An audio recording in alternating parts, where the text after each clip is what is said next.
Hello there, Chef John again from Grab-N-Go, guys. Guys, have you ever wondered why Burger King, their burgers taste so good? Well, that's because their burgers are flame-broiled. But I'm going to give you a method. If you don't have the type of equipment that they have, you can make your hamburger, cheeseburger taste the same. Now watch this.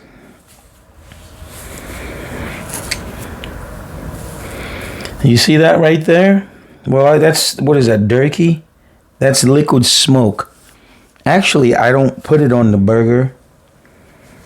I just just squirt it around. Look at that.